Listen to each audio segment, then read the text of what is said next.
Dora never imagined that her life would take such a cruel turn that night. At 38, she still believed in love, in companionship, in shared effort. For years, she had dedicated her existence to her marriage with Carlos, a man of sweet words and well-crafted promises, but who, deep down, hid a terrifying coldness. It was 2012, and they lived in a comfortable house in the city with plans for a future that, to her, seemed solid. But everything fell apart with a dry snap. The sound of betrayal, displayed on the phone screen. Messages, many, sweet words that were never meant for her. The meal she had carefully prepared grew cold on the table while the truth lodged itself like a knot in her throat. And then, when she confronted him, Carlos didn't even try to lie. Instead, he smiled disdainfully and discarded her as if she were an old piece of furniture. It was quick, cold, no time to process. The suitcases thrown at her feet, his mocking tone as he said, "At least the farm is yours." What had once been a shared dream had become a punishment. An abandoned shack, 5 chickens, and a dirt road leading to nowhere. The truck engine roared, kicking up dust, and within seconds he was gone. No final glance, no hesitation. Dora remained there, feeling the hard earth beneath her knees, the cutting wind bringing the scent of grass and abandonment. The sky turned a melancholy shade of orange, as if even the sun was bidding her farewell. For the first time in years, there was no one to hear her cry. Only the vast silence of the countryside and the distant sound of chickens, which seemed just as lost as she was. Night fell like a weight on her shoulders, and the shack that was now her home felt even more inhospitable than she had imagined.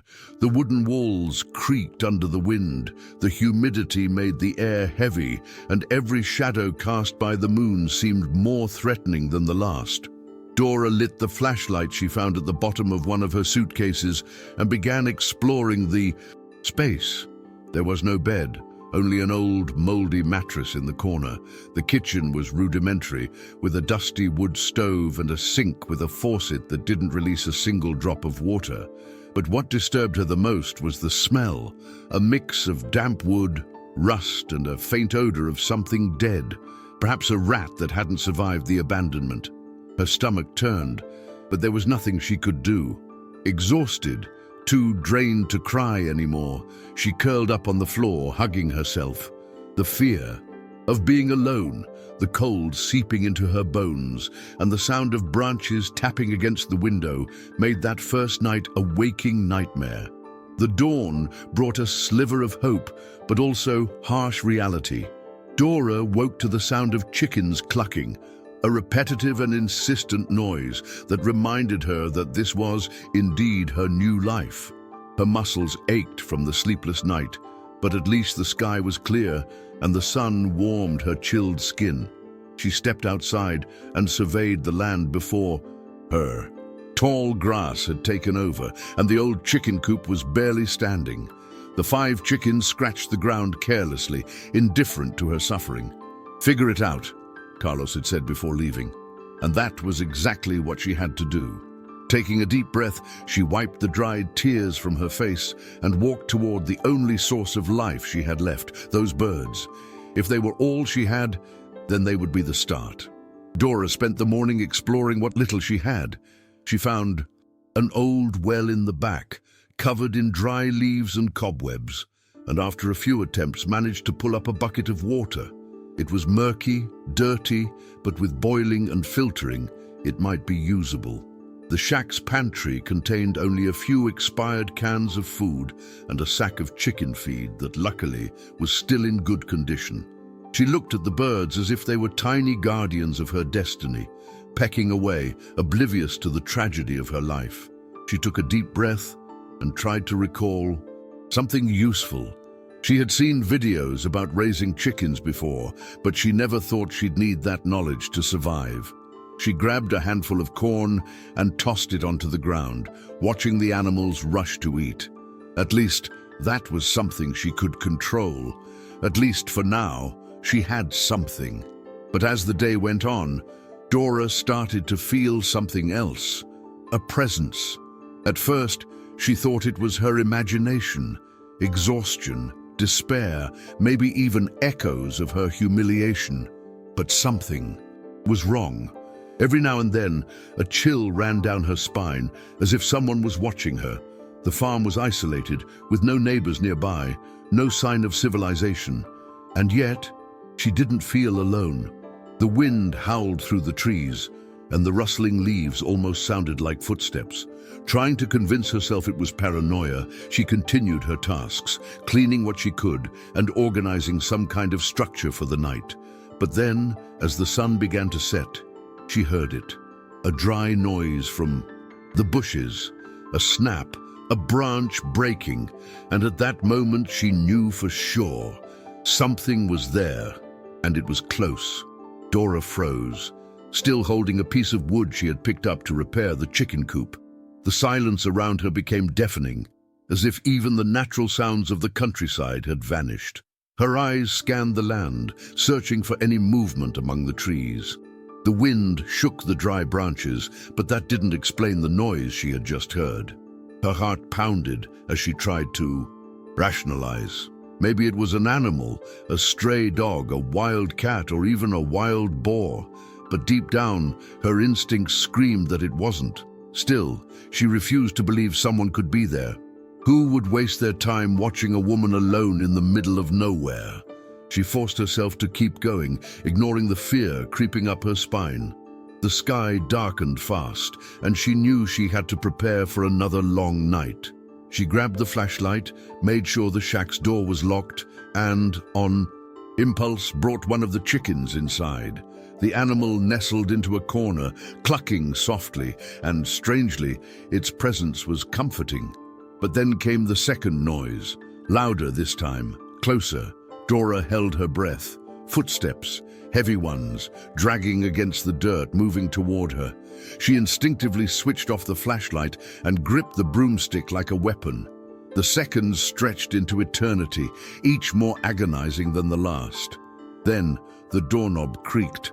Someone outside was trying to get in.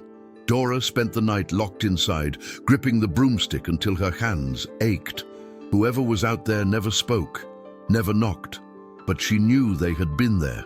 In the morning, when she finally gathered the courage to open the door, the proof was right in front of her. Footprints, dozens of them, some circling the shack, others leading into the woods. But what made her stomach turn was what she found at her doorstep. A patch of freshly dug up dirt, as if someone had been trying to bury or unearth something, and inside the shallow hole, something glinted in the sunlight. Dora crouched down, heart hammering, and picked up the object. A wedding ring, old, tarnished, covered in dirt. It had been there for a long time. Her skin prickled. Who did it belong to? And more importantly, who wanted her to find it? Dora gripped the ring tightly, feeling its rough, dirty surface against the palm of her hand. What did it mean? Who had buried it there? And why? Her first instinct was to throw it away, but something about it felt like a warning, a piece of a puzzle she had yet to understand. The silence around her was so dense that even the smallest sound felt like an explosion. The wind rustled through the trees, but other than that, nothing. No sign of the figure, no new noise from the woods. But she knew this wasn't over. Deep in her gut, she could feel that she was still being watched. Clutching the ring in her fist, she walked back toward the shack, with steady steps, ignoring the cold shiver running down her spine. Locking the door behind her, she finally felt her legs weaken beneath her. What was happening in this place, and why did it feel so personal? She leaned against the wall and looked at the chicken still curled up in the corner. At least it didn't seem scared.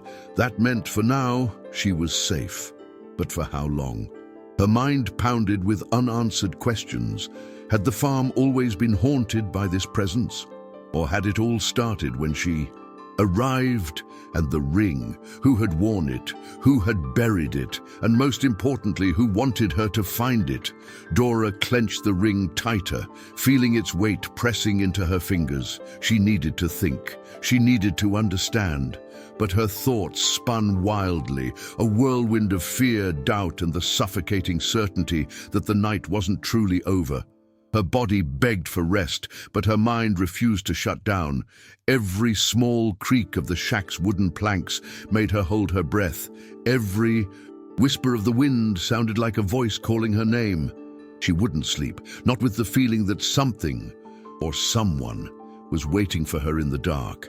The night dragged on painfully slow, and Dora lost count of how many times she peeked out the window, expecting to see the shadowy figure again. But nothing happened. When the first rays of sunlight broke through the horizon, she finally allowed herself a shaky breath. The daylight gave her a fragile sense of security, and for now, that was enough.